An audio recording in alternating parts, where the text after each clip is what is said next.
Hürmetlik vatandaşlık şeyimizi davamlaştırırız endi muhakeme sizler bilen bille.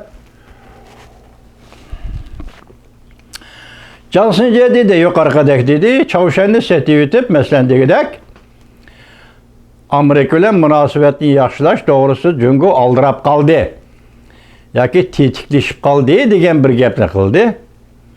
Endi bu Johnson'ın nazarida nima ekanligini bilmaymiz. Siz bizga üze bolsunmi nayta aydın bu mesele masalan sobiq prezident Trump davrida Çavuşan bilan 3 qatim ko'rishdi Kim Jong-un bilan prezident Trump. Mesela Vietnamda bir qatim ko'rishdi. Singapurda bir qatim ko'rishdi.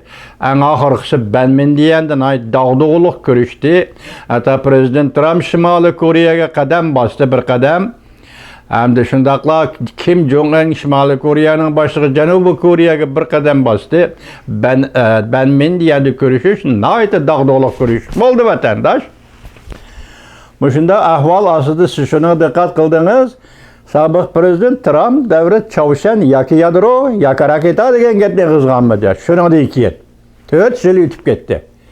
Ya'ni degandek bu qatim prezident Joe Biden Oqsaroyga kirgandan keyin Çavuşan Amerikaga xiris qiladigan yoki Amerikani ranjitadigan bir ishni qilmadi hozirgacha. Eng asosiy atom qurollari, yadro qurollari masalasi bo'yicha. Endi Johnson dedi Çavuşan'ı seti yutibdi. Bu Çavuşan'ı bunda o'ng'ayli seti yutadigan bu do'pi bo'lmasa yoki achchiqsi bo'lmasa qanday seti yutadi buni fikrim bo'lmadi. Nima ish desangiz, mening nazarimda Çavuşan'ning 60% Rossiyaning qo'lida Çavuşan degan. 40% Jungo'likqa, Jungnanxayga oshgan bo'lishi mumkin. Uningdan boshqa ta'siri yo'q. Çavuşan Rossiyadan bosh tortgan va Rossiyani qayrib etgan, Rossiya Federatsiyasini tashlab etgan ahvol ostida Jungo bilan birlashib o'rat qilolmaydi vatandoshim. Bu mundaq bo'lsa tevatda elevati degan gapim bu yerda bo'lmasligi mumkin. Biroq hozir siz biz andish qildigan narsa deb men boshda aytdim vatandosh shundaq dastak yoki siyosiy savdo qilish tarixda nurg'un bo'lgan o'ta xatarlik. Nihoyat xatarlik, ya'ni andish qiladigan narsa. Andish qiladigan hodisa. Men boshda aytdim, G'arbiy Tinch okean nizom nomisining mazmuni va yoki qattiqlik darajasi ayni chog'dagi prezident Roosevelt davridagi o'xshash o'zining shunday qattiq maydoni, masalan millatlar o'z taqdirini o'zi belgilash degandek saqlab qolmadi. 8 masala o'tirib qo'yilibdi, lekin bunga o'xshaydigan masala yo'q. Hozir ham 7 davlat yig'inning axboroti nima deyildi? Masalan, shuni qarab turamiz vatandoshim. Endilikte ma tılpını gördünüz mü? Yalnızca tılpın berip devlet şirkatı Antony Blinken'ge. Tılpını sözleşip başta ettik. Jığın arısalda bulanmaydıgan ciddi pek. Nemege aldırap kaldı yalnızca. Nemeden çoğu bilgili olmaydı. Bunu etkili olmaydı, düşüngili olmaydı. Çünkü bu aşkara emezse vatandaşın bilgili olmaydı. Aldığımızda bana bir gün o şikayete Huda halısı 13 yılıdı.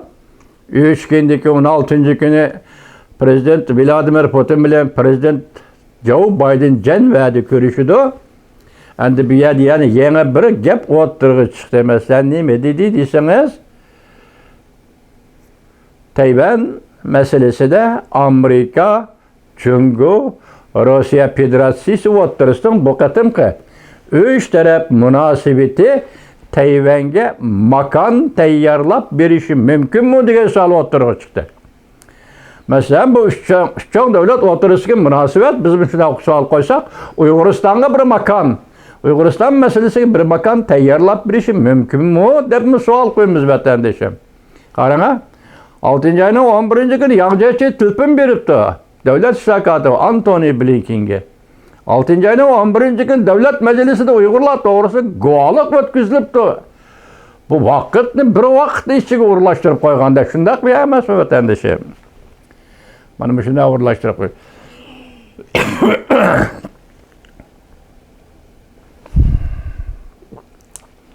Hazır Avrupa'daki yığın ve Avrupa'daki yığınga münasebet etmezsen bu katım Amerika'nın Prezident Joe Biden NATO 27 devlet başlıkları ile uçuruşudu. Avrupa İttifakı devlet başlıkları ile uçuruşudu. Ayrım sohbet işidi bana ilan kıldı. 7 devletin o başka. Yeti devlet çıkını bu başka. Avrupa İttifakı olan sözleştiğin söhbet edildiğin bu başka. NATO ile söhbet ötküzdüğün bu başka. Şundakla Rusya Federasyası'nın prezidenti Vladimir Putin ile söhbet ötküzüşün bu başka. Tünegillik yani söz bulduk. Bu kıtımki Avrupa ziyareti Prezident Joe Biden'ın Avrupa devletleri, Avrupa İttifakı, NATO ve hemmisi bilen birleşip Cungo'nun Hristiyan'a takabül turuş. Şu vecden Yangceçi aldırıp kaldı mı?